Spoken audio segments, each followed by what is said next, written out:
थिस्सलुनीकियों की पौलुस की दूसरी पत्री के हमारे अध्ययन में आपका स्वागत है। पौलुस के थिस्सलुनीकियों के दोनों पत्र युगांत विज्ञान या अंत समय की किसी भी चर्चा के लिए महत्वपूर्ण है। अतः आज हम मसीह के दूसरे आगमन के आसपास की घटनाओं के बारे में पौलुस के कथनों पर ध्यान केंद्रित करना चाहते हैं। पौलुस अपनी पहली पत्री के तुरंत बाद दूसरे थिस्सलुनीकियों को लिखते हैं ताकि प्रभु की वापसी के बारे में कलीसियाओं की कुछ गलतफहमियों को दूर करना जारी रखा जा सके, विशेष रूप से उस उत्पीड़न के आलोक में जो वे यीशु में अपने विश्वास के लिए सह रहे हैं। पौलुस दूसरा थिस्सलुनीकियों अध्याय 2 1-2 में लिखते हैं, हे भाइयों, अब हम अपने प्रभु यीशु मसीह के फिर से आने और उसके साथ परस्पर एकत्र होने के विषय में निवेदन करते हैं कि तुम अचानक अपने विवेक को किसी भविष्यवाणी, किसी उपदेश अथवा किसी ऐसे पत्र से मत खोना जिसे हमारे द्वारा लिखा गया समझा जाता हो और तथाकथित रूप से जिसमें बताया गया हो कि प्रभु का दिन आ चुका है। तुम अपने मन को डावाडोल मत होना। बहुत से थिस्सलुनीकियों ने यह विचार प्राप्त कर लिया है कि प्रभु का दिन पहले ही आ चुका है और वे इससे चूक गए। हम पहले थिस्सलुनीकियों से यह भी जानते हैं कि दूसरों ने काम करना छोड़ने का फैसला किया है और अपनी सारी ऊर्जा यीशु के आने की प्रतीक्षा करने के लिए समर्पित करने का फैसला किया है। पौलुस ने यह पत्र उन्हें यह विश्वास दिलाने के लिए लिखा है कि मसीह अभी तक नहीं आए हैं। वह उन चिन्हों की व्याख्या करते हैं जो वह उनके लौटने से पहले देखेंगे। लेखन में उनका लक्ष्य उन्हें वापस जीवन जीने के तरीके की ओर मार्गदर्शन करना है जो प्रभु को प्रसन्न करेगा। आशातीत प्रतीक्षा में भी काम करना पड़ता है। पौलुस थिस्सलुनीकियों के लिए प्रार्थना करते हैं और उन्हें प्रोत्साहित करते हैं कि वे अपने वर्तमान उत्पीड़न के दौरान विश्वास योग्य बने रहें, यह जानते हुए कि परमेश्वर उनके उत्पीड़कों का न्याय करेंगे और वह उनकी रक्षा करेंगे। पौलुस दूसरा थिस्सलुनीकियों 1:6 और 7 में कहते हैं, निश्चय ही परमेश्वर की दृष्टि में यह न्यायोचित है कि तुम्हें जो दुख दे रहे हैं उन्हें बदले में दुख ही दिया जाए, और तुम जो कष्ट उठा रहे हो उन्हें हमारे साथ उस समय विश्राम दिया जाए जब प्रभु यीशु अपने समर्थवान दूतों के साथ स्वर्ग से धधकती आग में प्रकट हो। इस प्रकार पौलुस इस कलीसिया को सांत्वना और प्रोत्साहन देते हैं। जिस प्रकार मसीह स्वयं नहीं जानते थे कि वह कब लौटेंगे, हम भी पता नहीं लगा सकते कि वह कब वापस आ रहे हैं, परंतु हम कुछ घटनाओं को देखते हैं जिनके बारे में पौलुस कहते हैं कि उसके आने से पहले अवश्य घटनी होंगी। इनमें से 2 को दूसरा थिस्सलुनीकियों 2:3 में स्पष्ट रूप से कहा गया है, जहां वे लिखते हैं, तुम अपने आप को किसी भी द्वारा किसी भी प्रकार छला मत जाने दो। मैं ऐसा इसलिए कह रहा हूं क्योंकि वह दिन उस समय तक नहीं आएगा जब तक कि परमेश्वर से मुंह मोड़ लेने का समय नहीं आ जाता और व्यवस्थाहीनता का व्यक्ति प्रकट नहीं हो जाता। आइए पहले इस धर्म त्याग को देखें। धर्म त्यागी एक यूनानी शब्द है जिसका अर्थ है गिरना। पौलुस का अनुमान है कि यीशु के लौटने से पहले कलीसिया विश्वास से विमुख होगी।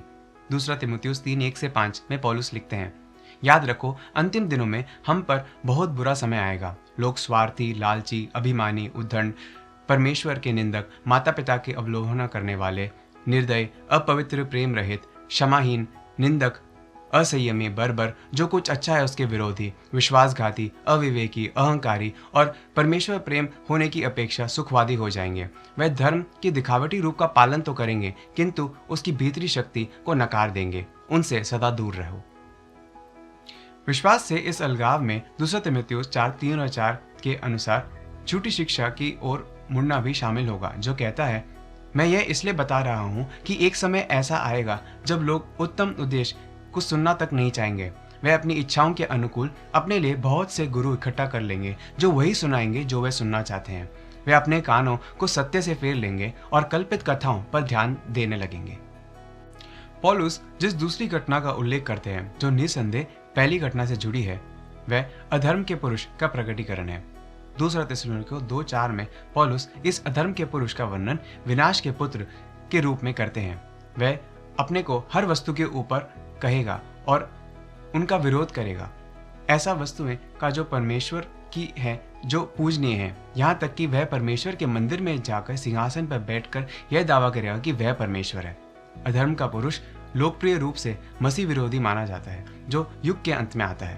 पहला यूहन्ना 2:18 इस समय की बात करता है, कहते हुए, है प्रिय बच्चों, अंतिम घड़ी आ पहुंची है और जैसा कि तुमने सुना है कि मसीह का विरोधी आ रहा है, इसलिए अब अनेक मसीह विरोधी प्रकट हो गए हैं।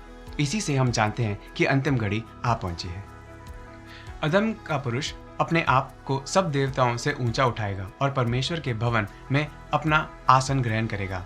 यह एक वास्तविक भवन का जिक्र हो सकता है जिसे भविष्य में किसी समय पर यरूशलेम में फिर से बनाया जाएगा, या यह एक मुहावरा हो सकता है। जैसे पौलुस थिस्सलुनीयों को सांत्वना देते हैं और यह स्पष्ट करते हैं कि मसीह अभी तक वापस नहीं आए हैं, वह सभी विश्वासियों के लिए मसीह के आने के कुछ स्पष्ट और प्रत्यक्ष संकेतों को भी प्रकट कर रहे हैं।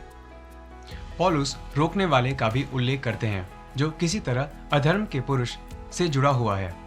इस अवरोधक को क्या और कौन दोनों के रूप में संदर्भित किया गया है। पौलुस दूसरा थिस्सलुनीकियों 2:6-8 में कहते हैं, और तुम तो अब यह जानते ही हो कि उसे क्या रोके हुए है, ताकि वह उचित अवसर आने पर ही प्रकट हो। मैं ऐसा इसलिए कह रहा हूँ क्योंकि व्यवस्थाहीनता की रहस्यमय शक्ति अभी भी अपना काम कर रही है। अब कोई इसे रोक रहा है और वह तब तक इसे रोकता रहेगा जब तक उसे रोके रखे वाने को रास्ते से हटा लिया जाए। तभी वह व्यवस्थाहीन प्रकट होगा। जब प्रभु यीशु अपनी महिमा में फिर प्रकट होगा, वह इसे मार डालेगा तथा अपने पुनः आगमन से अवसर पर अपनी उपस्थिति से उसे नष्ट कर देगा। पौलुस के अनुसार यह रोकने वाला अधर्म के आदमी की पहचान को अनजान रखने के लिए उसे रोकने का काम कर रहा है।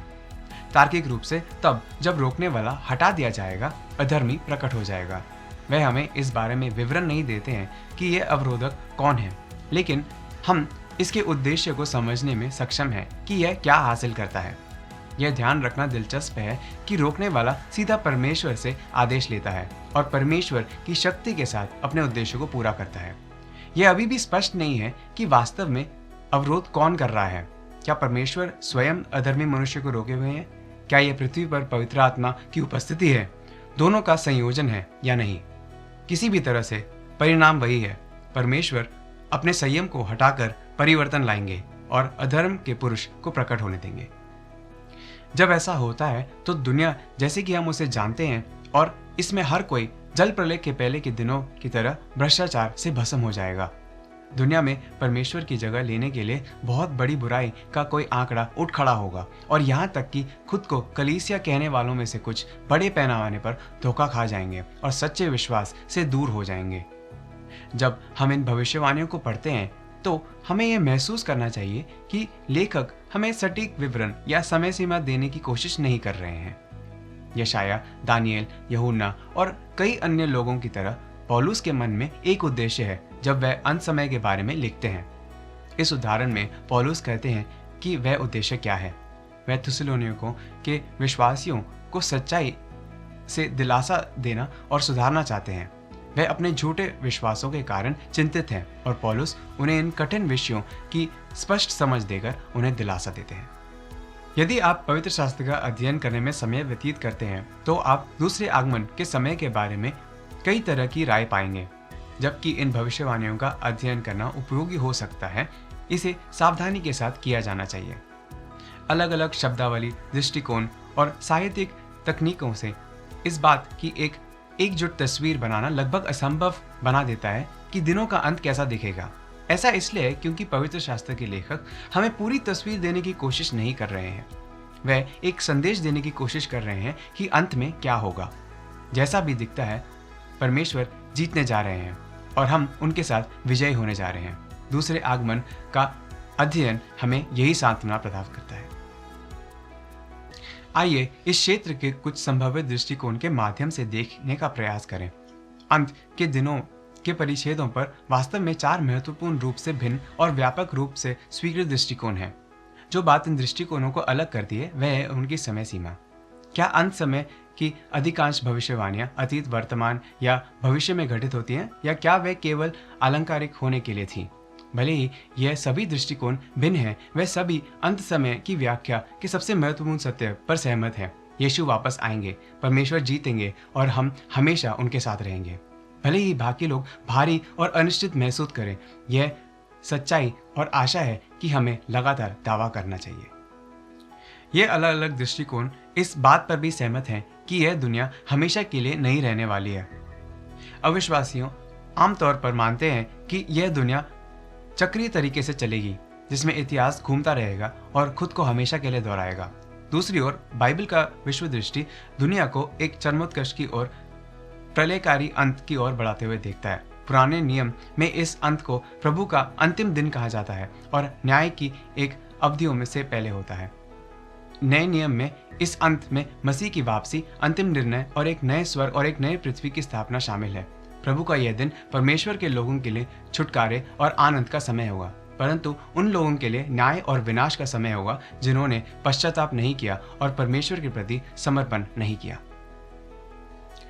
दूसरा पत्रस 3:10 में पत्रस लिखते हैं, किंतु प्रभु का दिन चुपके से चोर की तरह आएगा। उस दिन एक भयंकर गर्जना के साथ आकाश विलीन हो जाएंगे और आकाशीय पिंड आग में जलकर नष्ट हो जाएंगे तथा यह धरती और इस धरती पर की सभी वस्तुएं जल जाएंगी। इस प्रकार पौलुस ने पहले ही इस कलीसिया को पहले पत्र में निर्देश दिया था जो उन्होंने उन्हें लिखा था। पहला थिस्सलुनीकियों 5:2-5 में यह कहते हुए, क्योंकि तुम स्वयं बहुत अच्छी तरह जानते हो कि जैसे चोर रात में चुपचाप से चला आता है, वैसे ही प्रभु के फिर से लौटने का दिन भी आ जाएगा।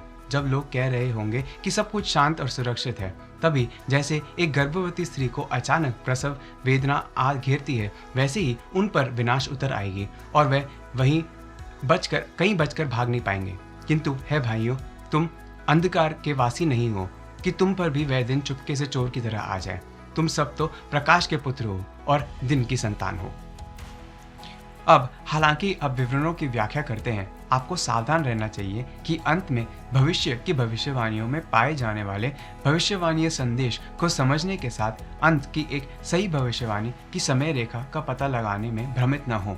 इन भविष्यवाणियों के कुछ प्राथमिक लक्ष्य हैं और उनमें से किसी में भी भविष्य को जानने के लिए भविष्य को जानना शामिल नहीं है।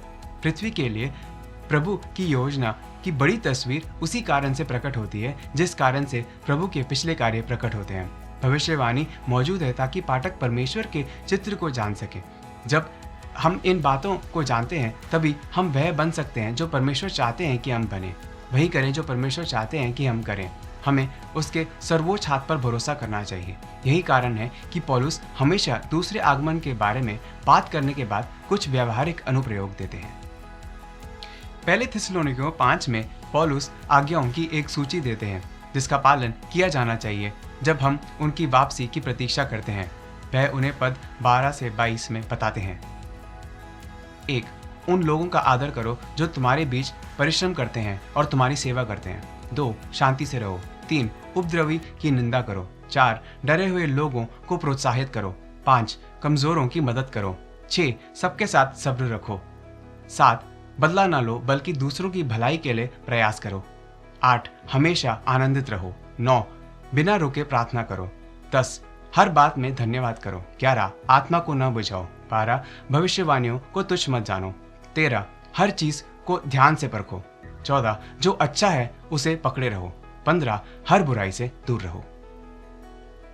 पौलुस दूसरा थिस्सलुनीकियों 3:3-13 में यही बात उन्हें बताते हुए कहते हैं।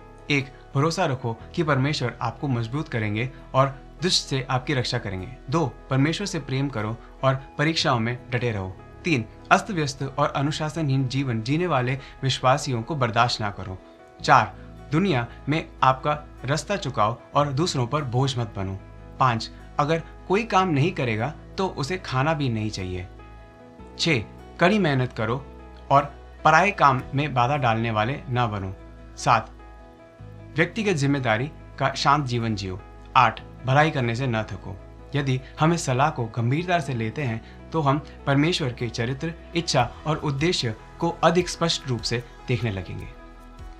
जैसे हम समाप्त करते हैं, महसूस करें कि हमें आज पौलुस के निर्देशों का पालन करना चाहिए और इस दुनिया में खड़े रहना चाहिए क्योंकि हम मसीह की वापसी की प्रतीक्षा करते हैं।